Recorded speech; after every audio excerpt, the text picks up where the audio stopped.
I'm happy to say that my guest today is the president of the University of Massachusetts, Marty Meehan. Marty is no stranger to the Lowell area, and I'm happy to have him as a guest today. Marty, how are you doing?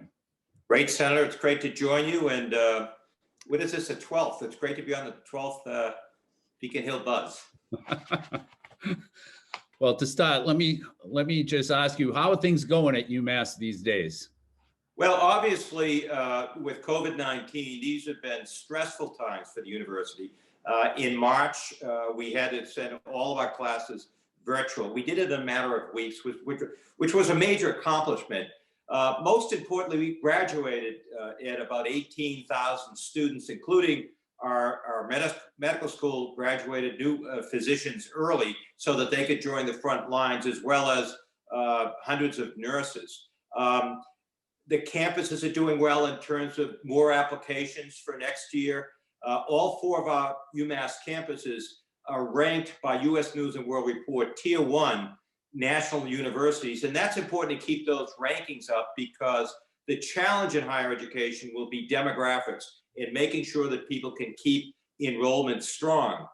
For the fifth year in a row, UMass was named Reuters' list of the most innovative universities in the world. We were number 63 globally and 33 among U.S. institutions. So the Times Higher Education World Reporting rankings, we were the top public university in New England. So I think generally things are going well. We're a research university. Our rankings continue to go up. Our ratings by places like Moody's remain strong. So I think, in spite of the challenging times that we're in, that the university is in good shape, healthy, and we're going to come out of this, emerge out of this crisis, I hope, stronger than ever. You often will talk about the University of Massachusetts as being the engine that drives the Massachusetts economy. What do you mean exactly when you say that? Yeah, and I believe that strongly, Ed, because UMass drives that economy. And let me just throw a couple of things out. Number one, we employ 23,000 people. We're the third largest employer in Massachusetts, with employees that are all over the state. In addition to that, there are 30,000 jobs that are created because of private sector jobs created because of the investment of the University of Massachusetts. We are a $3.4 billion operation. We get about 22%, as you know, of our money from the state, about $580 million. But if you step back and look at that, UMass generates $7.5 billion in economic impact across Massachusetts. If you look at our state appropriation, we're a 10-to-1 return on that investment for the Commonwealth.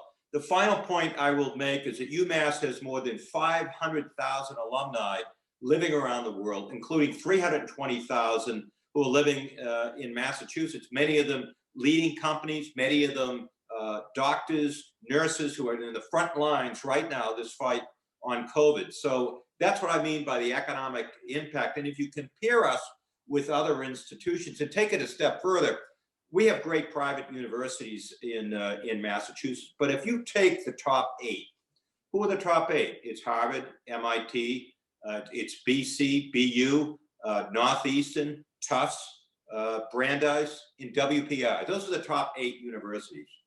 We educate 3 times the number of Massachusetts residents than all of those issues combined. That's why I say, if Massachusetts is going to lead in the economy, if we're going to have students that are on the cutting edge of where the job markets are, we have to have a strong UMass, because we literally educate the workforce of Massachusetts. And I think a lot of people, Marty, don't realize how much research is done at UMass. What makes research universities so important when compared to teaching colleges? That's a really good question. And a couple of years ago, I had a meeting with the congressional delegation in Washington, and I was talking about the impact of research and what it meant. And members of the congressional delegation were stunned how much research we do. Right now, Ed, we're at $684 million in annual research and development. Where does that put us? We're third in Massachusetts, behind 2 of the greatest research institutions in the world, Harvard and MIT. We're third. if you look at us as a New England entity, we're fourth in all of New England.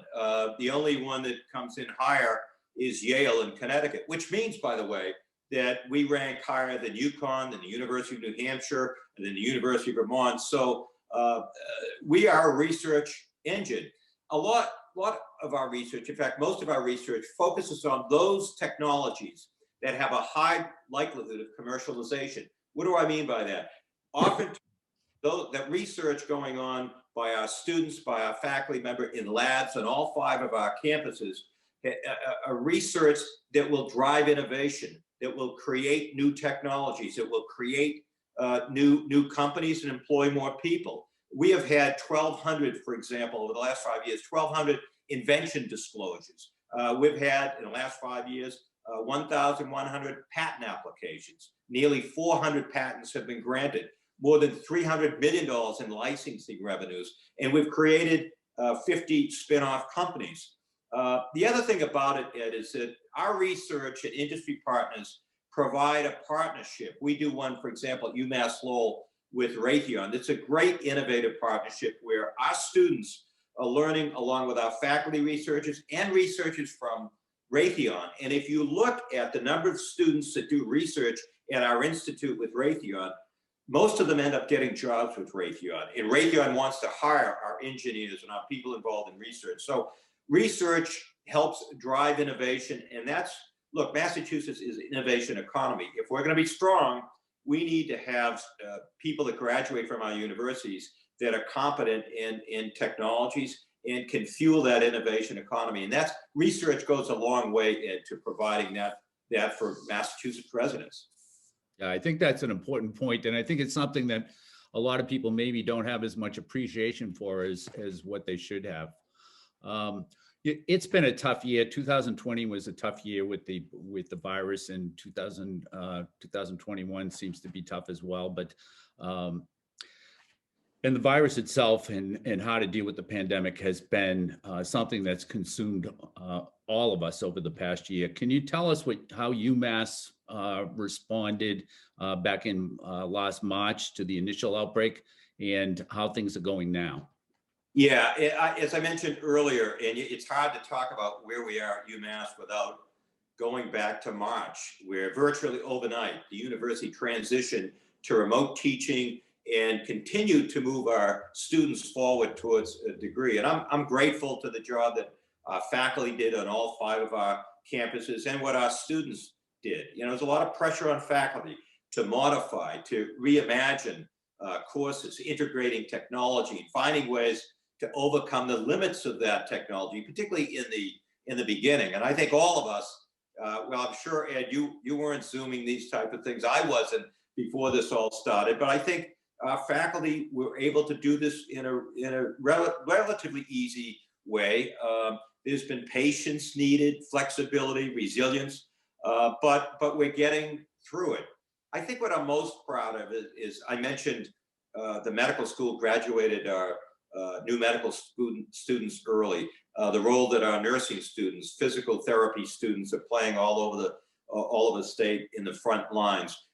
We took the rec center, for example, as you know, because you toured it in Lowell, and that's a center, a combination with collaboration rather with Lowell General Hospital for any overflow for Lowell General.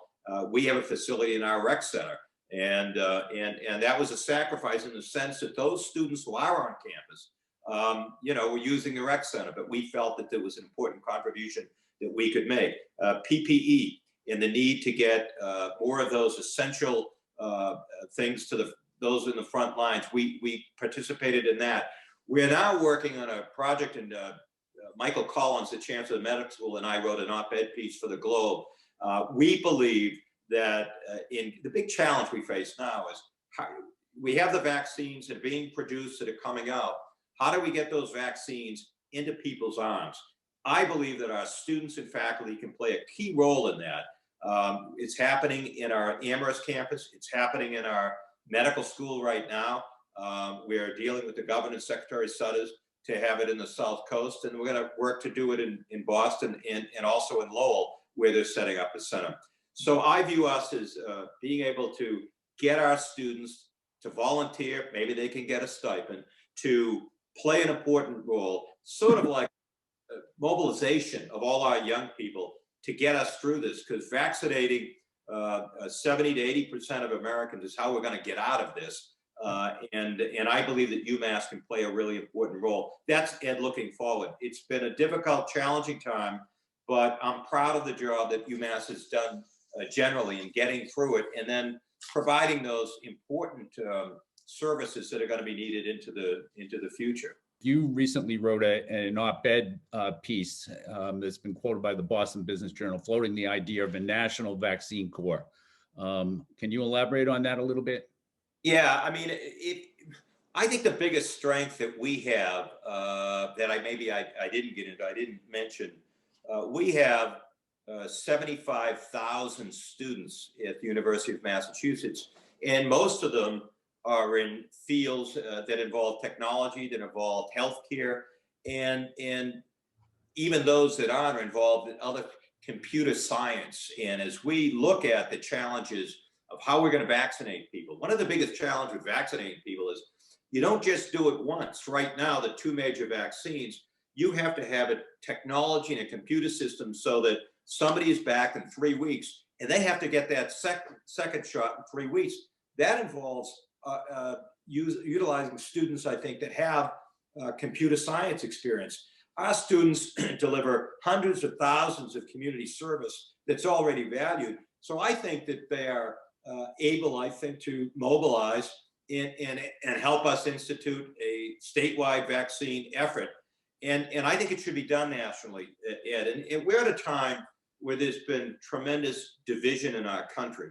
And young people in the last election voted in record numbers all across America and had a profound impact by participating. What better way to try to unite this country than to take the biggest healthcare challenge we've faced in over 100 years and have young people leading the way through a vaccine corps to help us get out of this mess. There's been a great deal of focus this past year on social justice. And given the renewed focus on that in this country, what does UMass do for its students of color? Yeah, the first thing I would say is that we're going through a COVID-19 crisis, but we also have a crisis in social justice, and our students are impacted. UMass Amherst, for example, graduates more people of color than any other university in New England. UMass Boston is a majority campus, and we feel this on our campuses. So we have been reaching out and trying to find ways when we can deal with systematic racism, talk about it, talk about white supremacy. And I got to tell you, I think that our campuses, students of color, if you look at our campus as a whole, represent about 38% of the total UMass undergraduate population. And we are, as I mentioned, a very diverse university, and we are organizing. UMass Law, which some folks in the greater Lowell area don't realize, but UMass Law is now an accredited ABA law school that's located in the South Coast. It's the most diverse law school in New England. So we are working with our students, having meetings, trying to find common ground, and we're going to continue to do that. Supporting all types of marginalized populations is something that's very important to us in the legislature. Can you tell us a little bit about how UMass supports its LGBTQ community? Each of our campus maintains its own LGBTQ center. We have gender-neutral bathrooms in all of our campuses. All of our campuses encourage the development of events and clubs designed to make all members of the university family that are supported. UMass Amherst is an example, ranked 13th on college choices among the best LGBTQ schools in 2019. And Campus Pride named UMass Amherst its best of the best list for the 8th straight year with a near perfect score of 39.5 over 40, which is a 5-star rating.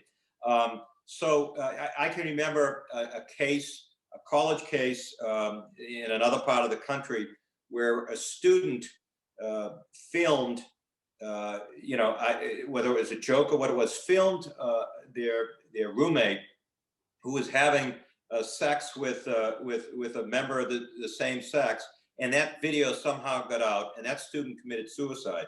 I remember when I was at Lowell, one of the meetings, one of my first meetings with students was around the time when that happened, and I took the New York Times piece and I put it on every student's chair, and they all came in and they started reading it. And I said, more than anything else we're going to talk about today, I want to talk about this first. How the heck can this happen in any university in the United States of America? And we had a long discussion about it. University is a great place for inquiry, for discussion, for working out so many of society's ills. And I have to tell you, there isn't any more diverse place than on university campuses. And I find that I grow as I've gotten older. Having the opportunity to work directly with students is just a great experience. In December of 2019, a little over a year ago, the state legislature approved $5 million for UMass's Endowment Match Initiative. Can you talk a little bit about how that's going and why matching programs like that are so important to the school? Yeah, and thank you for that, because that is extremely important. So endowment is important. Why? Because we endow money for scholarships for students. It's the reason why, probably one of the reasons I was hired at UMass Lowell was because people knew that I was good at fundraising, and colleges and universities need to increase their endowment so that they can give more student aids to students. The legacy that these types of investments by you folks in the legislature is enormous. And just as an example, Ed, between 1997 and 2007, the legislature funded $54 million in what are called matching funds. That incentivized more than $100 million in private giving at the same time. So today, given the fact that we invest that money, the initial funds that were $54 million for the legislature is worth $278 million in endowed funds today that gets put out in student aid to students. So if you look at 2019, the legislature funded the state match with $5 billion in matching funds that are allocated to the University of Massachusetts. Within 3 months, we had already raised $10 million in this match. So the idea of it is it provides match. And if we go to a donor and that donor says, and we say to the donor, if you give us $100,000, you're going to get matched by the state legislature in this program $50,000. So your scholarship fund grows by that much. So it's very effective, very helpful to get these, and we appreciate it. And we're always looking for incentives to get more money for scholarships, because the cost of education is going to continue to go up. Sometimes we get funded in a way we'd like, sometimes we don't. There are a lot of pressures, as you know, in the legislature, K through 12 education, transportation, dealing with COVID-19. So these are challenging times, and we need to make sure that we raise the money from our donors to have more scholarships to give back to students, so a UMass education is more affordable. I think that you're somewhat unique in that you're the president of the university system for the state, but you also went to undergraduate within that system. So how do you think UMass has changed since you were a student compared to now? Well, let's start with state aid. When I was a student at what was then the University of Lowell, the state provided approximately 85% of the overall budget at Lowell. Today, the amount of money coming from the state is about 23% of the overall budget.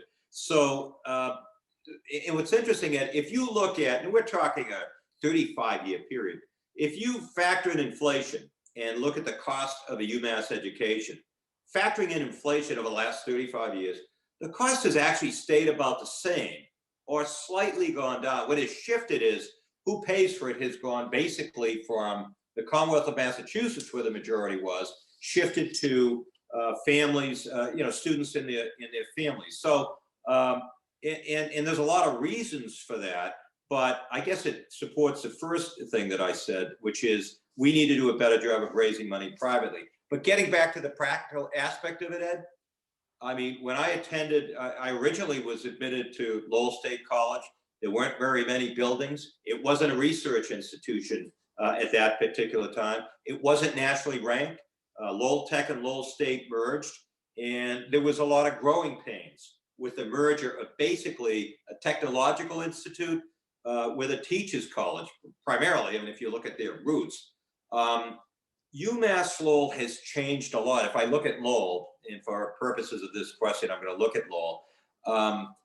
I think the new student center on the campus, the new bridge over the Merrimack, has kind of connected the campuses in a way that they weren't really connected when I was a student. We're now nationally ranked. We have grown dramatically. We're no longer a regional institution. As I mentioned, we're a nationally ranked Tier 1 university. In fact, UMass Lowell has been one of the fastest rising universities in the national rankings from U.S. News and World Report. So it's changed a lot. I think it's changed for the positive. But I think that it's really important that we never be complacent, because we can never be satisfied with it, that we're good enough to deal with the needs of students for the next 10 years, the next 20 years, or the next 50 years. How many students go to UMass altogether in the whole system? And I guess if you know what the breakdown is between people that are online students, part-time online students, and people that are actually physically on campus, other than this year when things are different, right? Yeah, we have about 75,000 students, and actually over the last 10 years, that number has been growing on all of our campuses. The number of students that take online courses has been growing. But in many instances, for example, the last graduating class at UMass Lowell, about 56% of the students took some online course as part of their programming. So there was a lot of online activity that is related to students that are full-time students who are also taking online. There are students who also have full-time online programs that are in different parts of the country. We recently had an initiative where we're developing something called UMass Global. That will be a university that will offer degrees mainly for adult learners, because what's happened in adult learners is really important. There are about a million adult learners in Massachusetts who have some college education, but they haven't gotten a college degree. And these are people that are working, that have families, and they can't take courses at the same time that necessarily courses are offered. Some of them can take courses between 10 at night and 12 o'clock. So we have been looking and formed an agreement with a university in California called Brandman, so that we can offer adult learners a quicker, cheaper, more inexpensive way to get a college degree. I'm sure a lot of our viewers are wondering about the photograph that's behind you, and probably most people have figured out by now that it's not the Bridge Street Bridge, but do you want to talk about that a little bit? I have black and white photographs all over the place, and they're photographs I've saved over the years and had them blown up and had them on the walls. I had a prize photograph of a 2003 photo with John Lewis, former congressman for Georgia, who passed away this year, invited me to join a group of members of Congress in a civil rights pilgrimage to go to Selma and to go to Montgomery and to the Edmund Pettus Bridge. And this is a photograph of that time in April of 2003. I just want to thank the University of Massachusetts President Marty Meehan for being my guest today. And I want to thank all of the viewers for tuning in to the 12th edition of the Beacon Hill Buzz. And this is State Senator Ed Kennedy, and I'll see you next time. Thank you. Stay safe.